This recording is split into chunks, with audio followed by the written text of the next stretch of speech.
जिस तरह से भिलाई में चुनावी सरगर्मियां तेज हो रही हैं और भाजपा के भी कद्दावर नेता लगातार आकर न सिर्फ कांग्रेस के सवालों के जवाब दे रहे हैं और साफ तौर पर अपना पक्ष भी रख रहे हैं। आज कांग्रेस ने अपना घोषणा पत्र जारी किया है। उस घोषणा पत्र में जो तमाम बातें थी वो हमने बात की कांग्रेसी पक्ष से। भाजपा का पक्ष क्या है मैडम?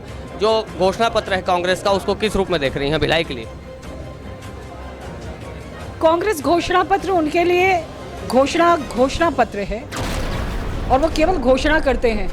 बहुत इतिहास गवाह है विधानसभा का घोषणा पत्र कितना लागू हुआ है, तो यहाँ का घोषणा पत्र लागू होगा इस पर जनता को भी संशय है और हम सबको भी है। जिस तरह से भिलाई को देख रही हैं या अन्य नगरीय निकायों को देख रही हैं, यहाँ जो छत्तीसगढ़ में स्थिति है नगरीय निकायों की, उसका जो डैमेज है उसका कारण और उसका जिम्मेदार कौन है?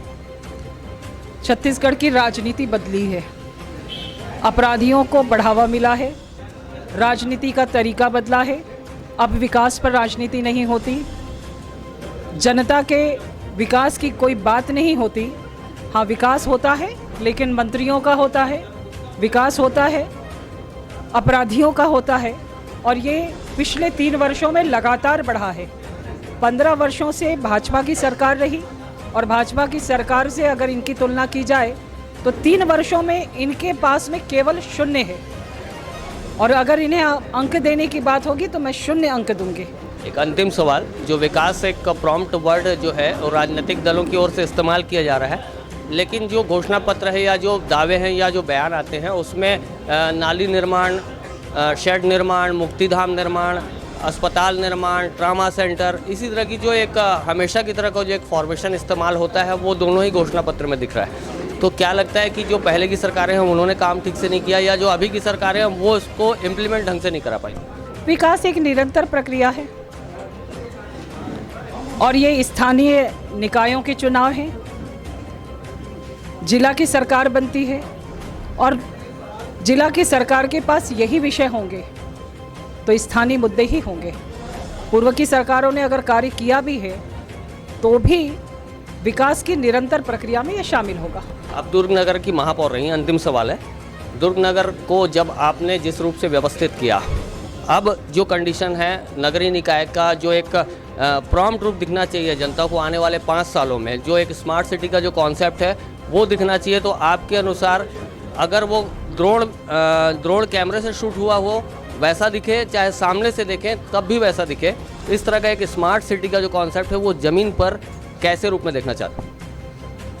स्मार्ट सिटी की परिकल्पना हमारे प्रधानमंत्री नरेंद्र मोदी जी ने की थी और उन्होंने उसे ज़मीन पर उतारने की शुरुआत की है और वो दिखाई देता है।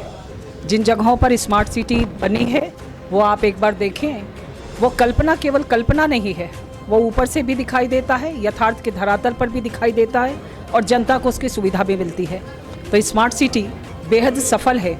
मुझे लगता है छत्तीसगढ़ में इन्हें जो संघीय प्रणाली है उसे अपनाकर यहाँ पर भी स्मार्ट सिटी को अपनाना चाहिए। तो ये थी राज्यसभा सांसद सरोज पांडे। साफ तौर पर कहना है कि जो भाजपा ने विकास कार्य किए हैं नगरीय निकाय क्षेत्रों के साथ साथ देश के विकास के लिए भी जो योगदान भाजपा का रहा है वो उन्नत दर्जे का रहा है और कांग्रेस का विकास कहीं न कहीं दिखता नहीं है, ये भाजपा के इल्ज़ाम हैं। साफ तौर पर जो कांग्रेस के जो घोषणा पत्र अभी आए हैं छत्तीसगढ़ में, उसमें जो दावे किए गए हैं उन दावों की हकीकत कहीं ना कहीं कोरी है। इस तरह से यह भाजपा अपना पक्ष रख रही है और जाहिर तौर पर भाजपा और कांग्रेस की इस जुबानी जंग में कौन आगे निकलता है, कौन जीत कर आता है, कौन यहाँ महापौर बनता है, कौन छत्तीसगढ़ में काबिज हो पाता है, ये जनता तय करेगी और 23 तारीख को ये परिणाम तय कर पाएंगे। चर्चा चौराहे की ये कार्यक्रम अगर आपको अच्छा लग रहा है तो इस कार्यक्रम को आगे बढ़ा दीजिए। हमारा चैनल अगर आपको अच्छा लग रहा है तो उसे सब्सक्राइब कर सकते हैं और वीडियो के कमेंट बॉक्स में आपकी अपनी कोई कीमती राय हो तो उस वीडियो के कमेंट बॉक्स में ज़रूर रखें।